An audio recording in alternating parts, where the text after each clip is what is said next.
I'm really excited to be here with you guys, despite the fact that we cannot interact in person, but I do believe that even having this conference organized this way, it's gonna, help us kind of feel alive and stay better and stay in like better mood. I'm also really excited for this topic simply because of the fact that it's actually the first time that I'm giving this sort of presentation. I do have plenty of teaching as well as research experience, so giving talks is not something that's completely new to me, but it's the first time that I'm actually bringing these couple of fields together in my own talk. So just shortly about me and my own previous experience and expertise. I'm currently affiliated with Harvard University, serving as a research teaching as well as innovation fellow with a couple of different departments. My background is in data visualization. So I do have an experience with also machine learning, artificial intelligence, but I tend to apply my main domains such as art, design, and communication, data visualization into pretty much all of my projects. And this is what I mentioned, and I'm super excited about this talk because I'm going to kind of give you the overview of a couple of projects of mine, as well as the projects of my postdoc fellows and postdoc co-workers. And all of these projects have a really, we're kind of emphasizing the use of visualization. And it's not only about visualization, it's also about coming up with smart browsing experiences. So the talk mentions smart technologies in enhancing browsing experiences. I do believe that this title might be a bit confusing. It doesn't really leave a clear idea of what we are trying to cover over here. So I also think that I used some general terms in order to explain this talk better, but then I might ended up confusing you guys. So I just want to give you like a short explanation of the title, which is also going to serve as a short overview of what we're going to cover in the next 45 minutes. So when we say technologies, I do mean first on web applications. Web applications are, kind of everywhere, and when we say smart technology, this technology has been delivered to us in the form of the web application. When we say smart these days, it's a really catchy, it's really nice word. It kind of serves as the general buzzword for all of these different buzzwords, such as artificial intelligence, machine learning. But what we do think about smart, and what I'm personally thinking about smart, is intelligence. Either is it like a human-like intelligence or artificial intelligence. It's up to you to choose it, and it's also up to the specific project. And also, when I mentioned browsing, so this is pretty tricky word. I use browsing given that a couple of projects of mine, especially recent projects that I'm working on, are focusing on browsing experiences in physical spaces using digital data that I'm going to cover later during this talk. But also browsing is, it's over present, right? We're browsed for different products. We're browsing for many different things. The essence of browsing as a really specific form of search, according to Tamara Mansner, is that browsing not necessarily comes with a specific goal. So in a typical, for example, keyword search or a search for a specific object or a specific person, we have a goal. Like there is a goal, there is an intent driven by a specific goal.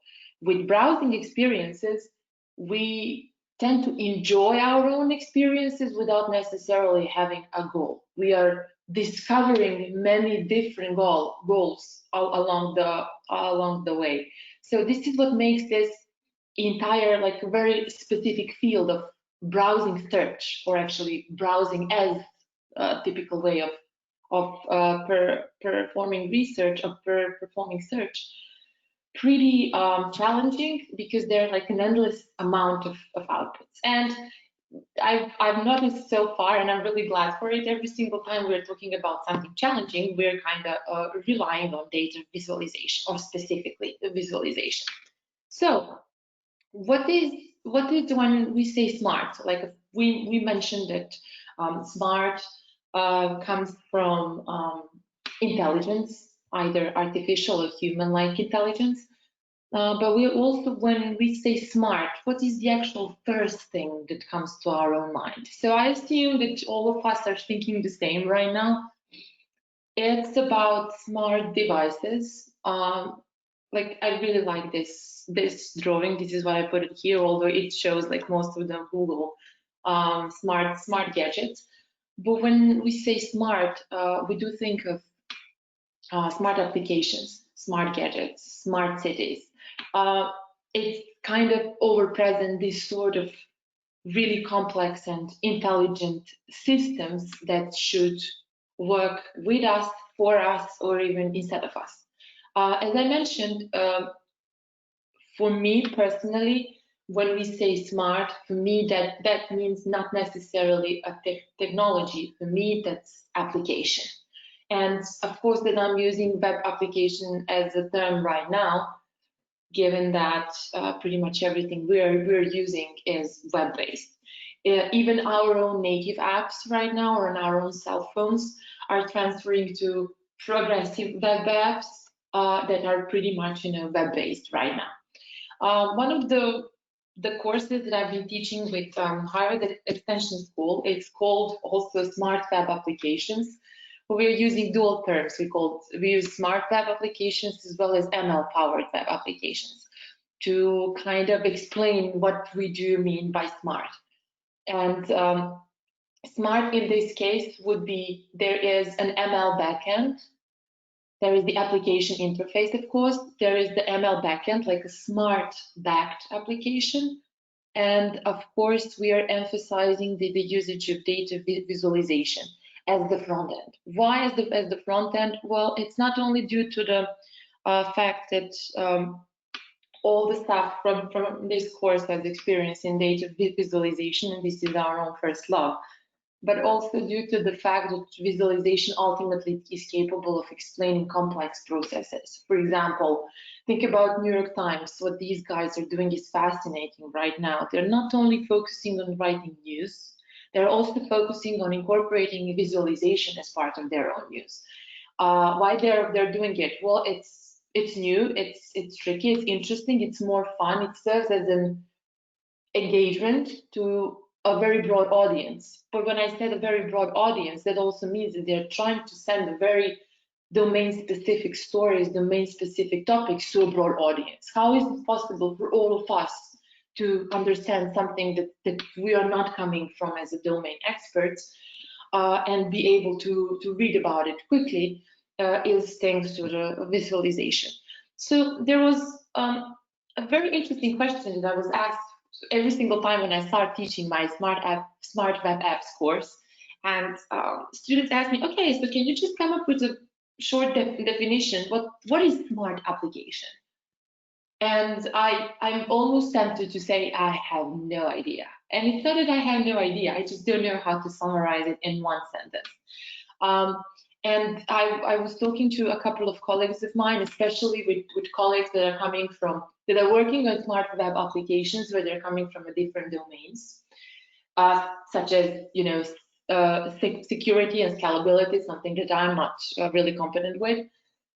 And we kind of try to summarize at least the keywords for these smart applications. So for us, and feel free to add new keywords if you think that we're missing it. For us, a smart application is application that's ultimately attractive, intelligent, scalable, and secure. So applications these days, they really have to reach broad audience. So just think about it. We have a smart application and we have a broad audience, meaning many different types of people, many different types of users. We need to deliver an exceptional real-time services to all of our different users. That's pretty challenging. We also, like the dot number 2, actually the bullet point number 2, which is of course my favorite, and it considers the nice front end of the web application, which is we need to provide an engaging content, an appealing user interface, an enjoyable experience. This bullet point number 2, it's all about design. And also it's about smart design, how to come up with the content that's enjoyable and appealing to a broad audience, given different user tastes. And last one, we need to secure a dialogue, and dialogue in its own broadest term, in its own broadest form. I'm using this term in order to adjust to various devices and circumstances, and we're emphasizing pretty much how our apps, we're actually pretty much emphasizing the security aspect of our own applications. So to make this like even like slightly more complicated, before I come up with sort of say solutions, is that in all of these, in this entire world of smart web applications and smart technologies, there is the ultimate communication between human and machine, right? If we really want to make a smart web application, I'm just going to start excluding this web as a term. We really need to come up with there is a constant support for human-machine interaction. The thing is that this human-machine interaction can be asynchronous, can be synchronous, can be directional. This is all that's gonna serve as the sort of a background, or actually kind of guiding some sort of guides for our own smart applications. So there is a pretty big problem with this human-machine communication, or as I mentioned, a dialogue. I really like this term dialogue, simply because we use visualization to kind of help it. And so given this human-machine communication, there is an ultimate lack of trust. So if we are users of some applications, right, and we are not ultimately the creators of these applications, we tend not to trust these applications. So in order to promote trust, there is this pretty big idea behind interpretability measure. Interpretability measure as the ultimate form of building this human-machine trust. Why do we need this? Well, for example, we have doctors these days, right? They're extremely competent within their own domain, but what they're ultimately relying on right now is an opinion from their own colleague. So even if we come to them and say, okay, we have an amazing smart application that can resolve problem instead of you, or it can work with you and collaborate on building a specific solution, would you trust it? Would you take it? And in most of the cases, they would say no, despite the fact that application might work better, might come up with more precise outcome, and it's capable of processing a large amount of data in a really short amount of time. So in order to build this trust, we decided to try with visualizations. So if we ultimately say that New York Times, for example, uses this visualization to communicate something to a broad audience, despite the fact that every single person coming from this audience, domain expert or not, if they're using visualization to communicate big ideas, why don't we try to use it? And one of the projects of mine that I was working at as part of the Harvard Institute of Applied Computational Science, together with a lot of really nice and talented people, is designing the actual visual features. So we decided to try to design a tool and to see, can we create a visualization that will promote trust? So we are not using visualization to understand the inner processes of our own application. We are actually using visualization to promote trust, to help domain experts understanding how machine thinks, and to basically just continue from it. Somebody actually wanted to ask a question. So yes, please go for it. Or you can just type questions. You have like a small chat. You can actually type your own questions, so you can ask questions. I'm pretty much okay with both options. So when it comes to data visualization, we still haven't even started talking about data visualization. We are talking about visualization in general. We can really benefit from it. So it's not only that I'm using visualization because I'm passionate about it right now. I'm using visualization as a mediator. I'm using visualization to promote this dialogue between human and machine. And there are different types of visualization in that respect. So I would actually even call it like a smart visualization here. What we have here is different types of visualization that correspond to different users as well as different tasks. In that respect, we have three types of users. We have domain experts, we have end users, and we have system engineers. Just to shortly give you like a brief overview about these three types of users.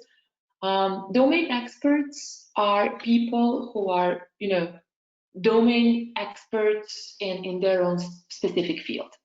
For example, we have biologists. They know everything about, their own specific domain. However, biologists, are also using machine learning algorithms that are crafted by system engineers. So system engineers or like machine learning architects are those who are specifically creating algorithms or models to help domain experts understanding the specific patterns better. And end users could be all of us who are not really domain experts, neither in biology nor in computer science. And we would just like to understand specific output, like very, very simple output. With these three different types of users, there are also three different types of visualizations. I shortly have two questions. Yes, I will share my PDF slides after this session. So about gestures, there is an excellent question about face gestures. I haven't worked really with face gestures, but I have a really good example of using free hand gestures in communicating with visualizations. So maybe this is going to be interesting.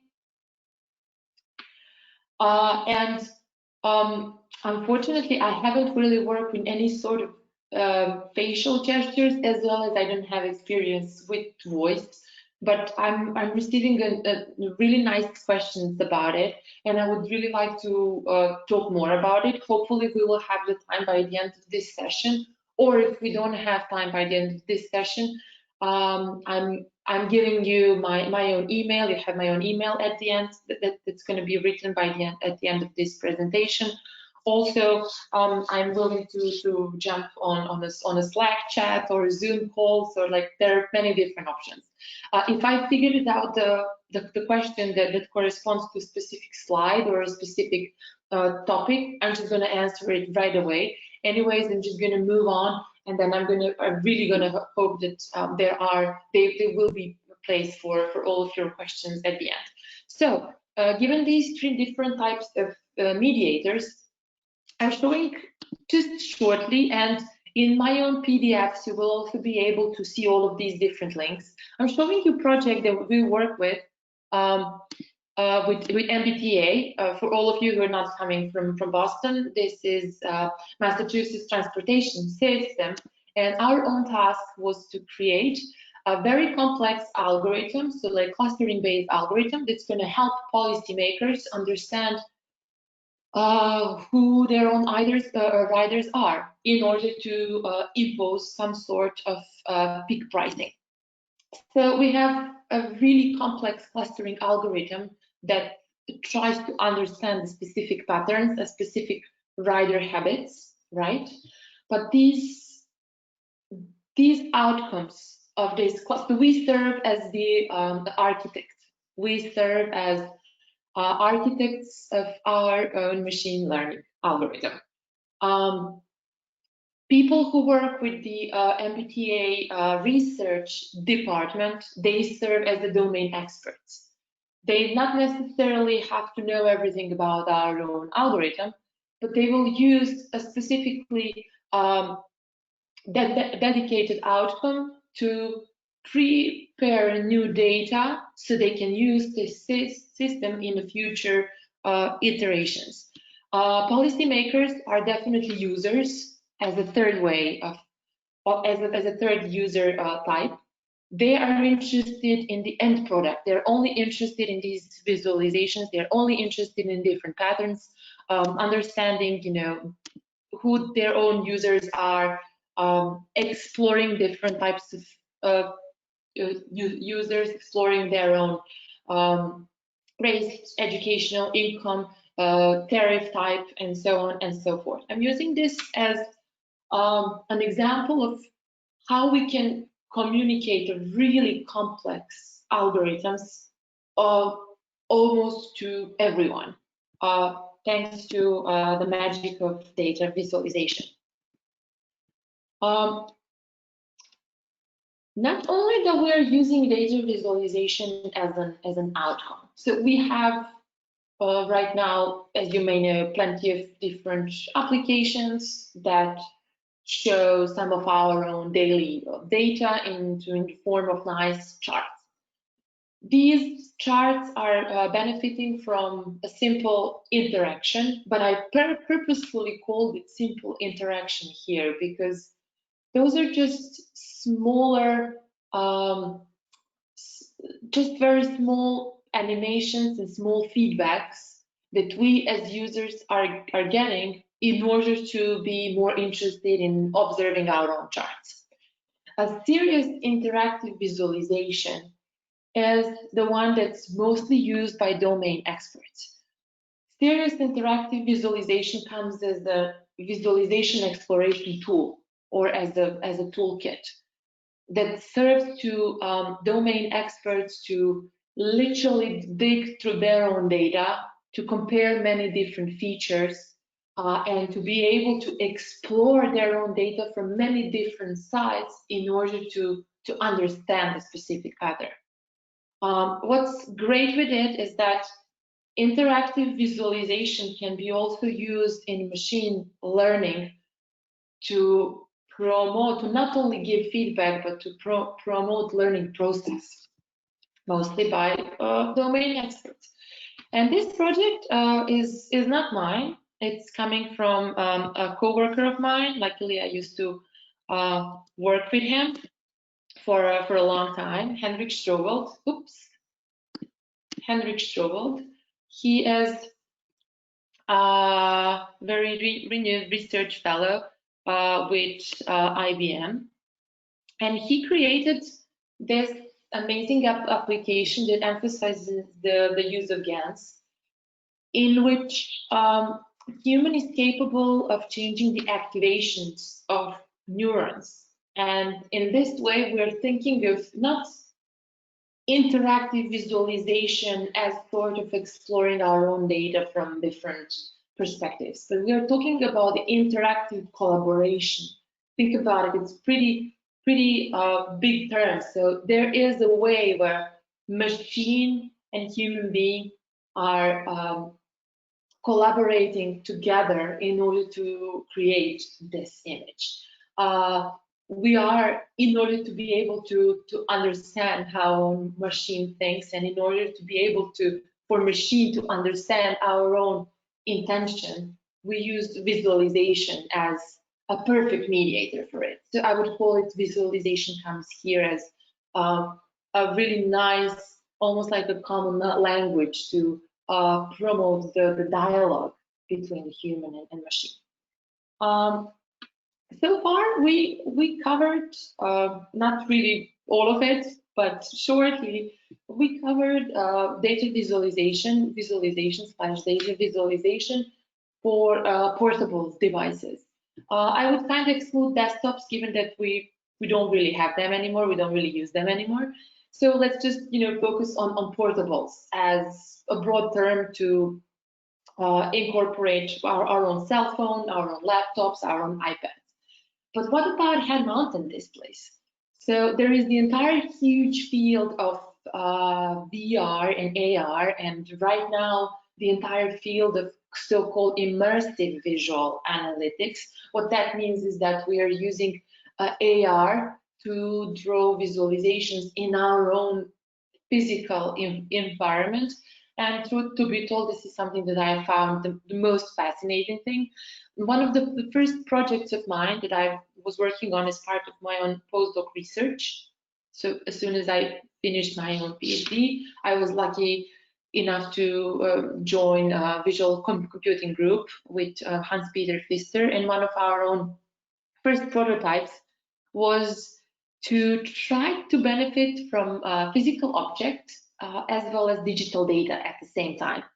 On top of it, we try to also tackle a pretty big fault of all VR and AR applications, which is the lack of tactility. So we created this very simple prototype in which we are using Lego blocks to assemble these buildings, right? So we are using physical blocks. We have a tactile user interface, but then when we put the HoloLens, we're capable of literally drawing digital data on top of the real world objects. And with this different assemblies of Lego blocks, we were able to create different types of houses and different types of buildings, which ultimately served as an application for rapid prototyping in urban planning. But what I really wanted to say, and what I really find as fascinating till these days, and this is where all of my projects are coming from, is this combination of physical environment and digital data. I was never a big fan of VR, truth to be told, because VR is ultimately immersing us into a completely virtual environment.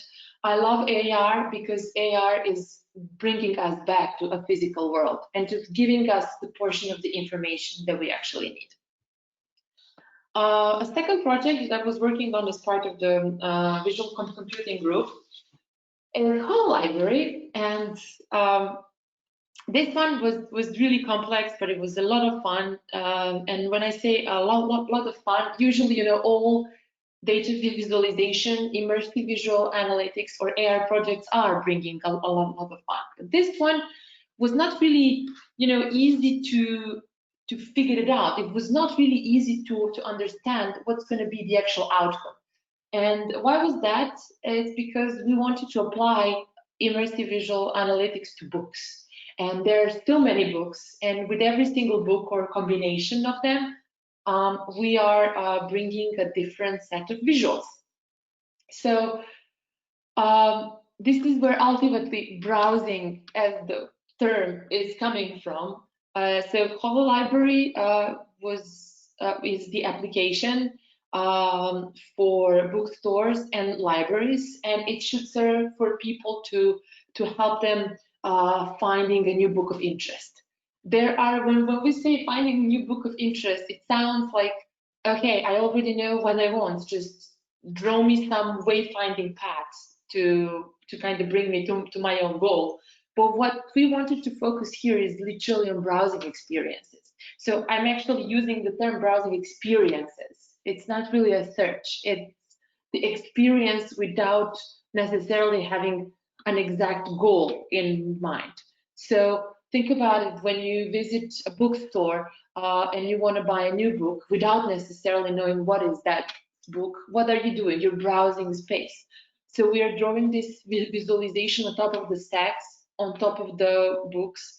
And basically, we are benefiting from a single book related data, pulling the information from Goodreads, Google API, as well as Amazon, and literally nesting it next to the book, because we figured it out that first action that users do, as soon as they spot a book of interest, they're pulling their own cell phone in order to look for more information. So instead of refocusing from the book to the cell phone, why don't we just bring this information to a physical space? This application also have a wayfinding option, so you know what you want, you just type, you have a virtual keyboard, and you just type your own book, and the application will kind of draw really small signs to your own book. And also it supports a keyboard-based research, in which if you're interested in a specific book, for example, data visualization, data science and data visualization book, you can just type your own keywords, and the corresponding book will be visualized for you. So in this case, like, are we talking about smart visualization right now? And what would be a smart visualization? So if we're interested in creating smart web applications, what is smart visualization? So for me personally, again, it depends on your own domain as well as your own project context. But ultimately, smart application, smart visualization will be the one that's gonna adjust to different users as well as different devices. Here I'm showing a beautiful project. It's not a project of mine, but my teaching assistant, Julia Zerbini, she worked on it, and it's beautiful. I'm definitely supporting all of you to go and check it out.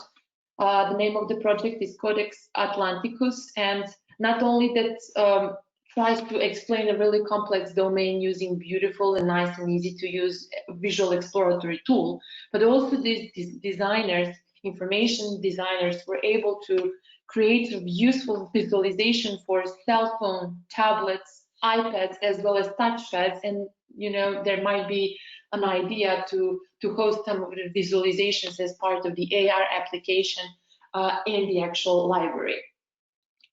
So is this smart visualization that can fit to many different interfaces or to many different devices?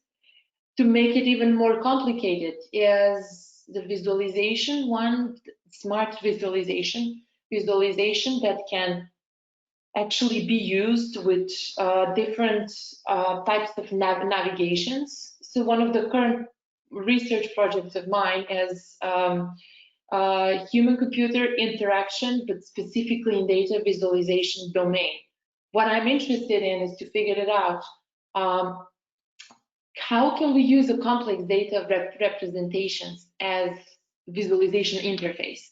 So right now, complex data visualization, when I say complex, I mean any sort of custom-made chart that's not bar chart or pie chart, that's not easy to perceive and understand if you're not a domain expert. So can we use the new ways of interaction, of navigation and communication with our own visualization interface to promote understanding? If yes, that would ultimately give a new field, a new set of options to our own designers to create maybe even better visualizations, because they're currently constrained by restricted arrangements given a very limited set of interactions that we as users are kind of accustomed for.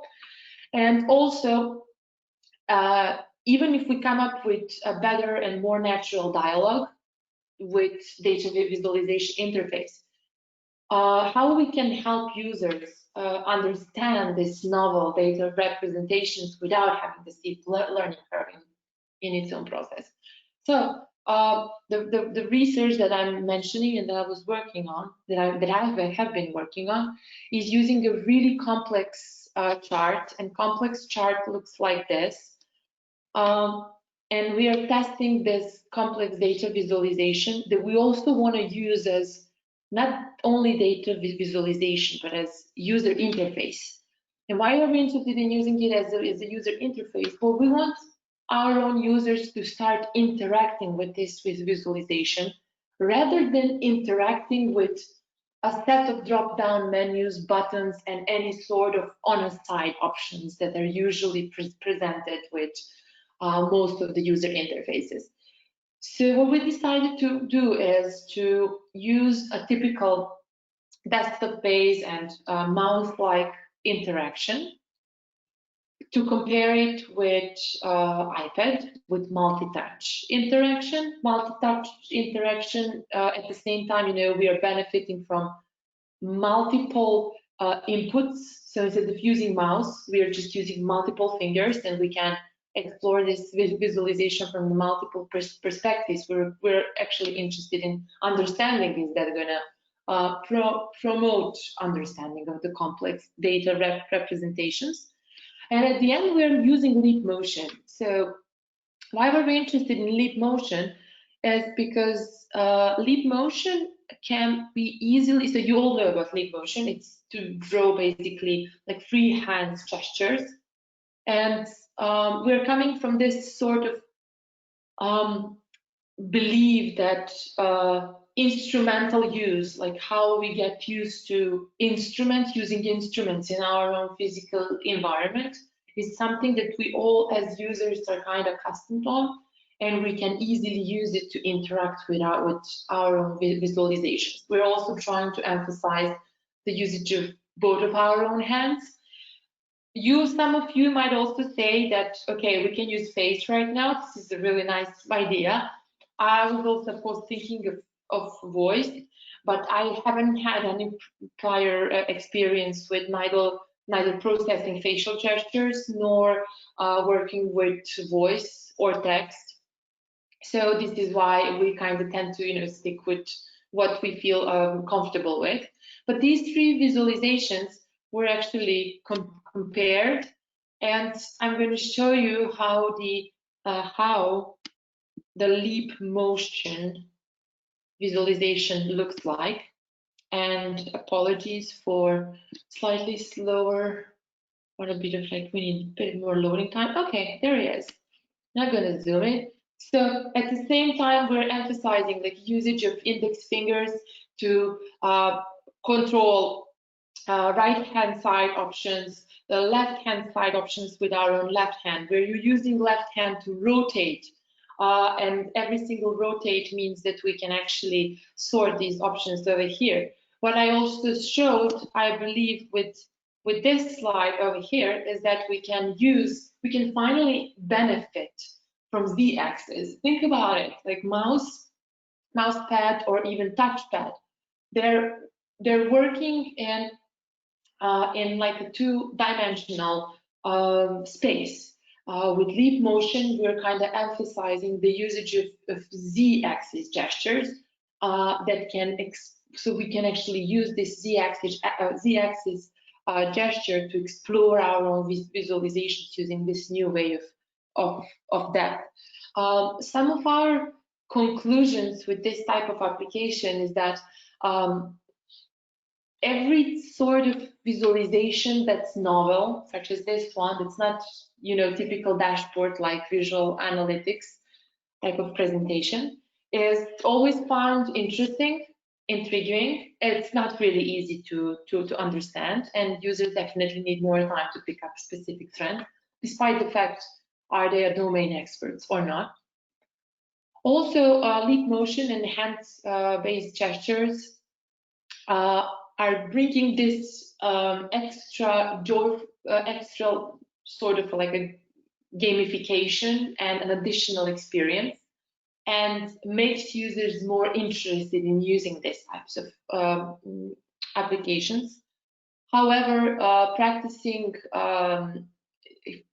freehand gestures needs a bit more time, and it's not really suitable with complex data representations, not only complex data representations, but data representations that demand a certain precision.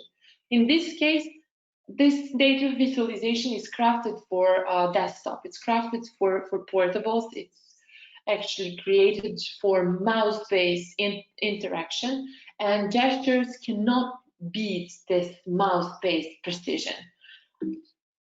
In our own experiment, tablets are basically proven as the best possible user interface for it. However, given that we're really interested in like bringing this gesture-based interaction, not only because of the sake of being interested, but if you think about it in the VR or AR world, everything is about gaze-based navigation and it's a gesture-based interaction. So how we can make better interaction using gestures? A work of a co-worker of ours from Leapwist project is Vic, whose PhD is in gesture and voice-based user interfaces.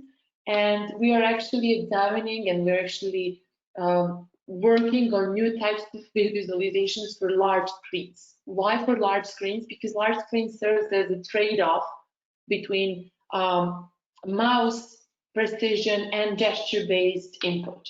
So as soon as we have a large screen, mouse precision drop and gesture-based precision goes up. This notion can be also transferred to VR and to AR worlds as well, simply because we, in these two worlds, we're still thinking of big screens and big data representations around us. To conclude with one more project, okay, everything is big, everything is awesome. We have VR, AR, we have all of these smart technologies. We can really enhance our own browsing experiences. But what about broader audience? Broader audience, not every single one of us has a pack of a piece of helmet in our own bags. So we have to benefit from the devices, from again portables that we have with us. And the best possible portables are going to be cell phones because we are using them most of the time. So how we can use cell phones to create smart visualizations and smart applications to enhance browsing experiences. I'm going to go over a library example again, and I'm using this term of so-called glanceables. So think about it. We're in a really confused place, a place that has it's a really short amount of our own attention. We need to extract information that's going to help us drawing some conclusions. For that reason, we are not using data visualizations, we are using some sort of glanceable visualization. And when it comes to glanceable visualization, think about smartwatch. Think about visualization that can ultimately give you a really simple feedback without you not necessarily, going and exploring it more. You just look at it, you understand, and you go back, your focus goes back to your own physical space. So working on glanceable visualizations right now means that we have to design and redesign, and again, redesign our own visualization.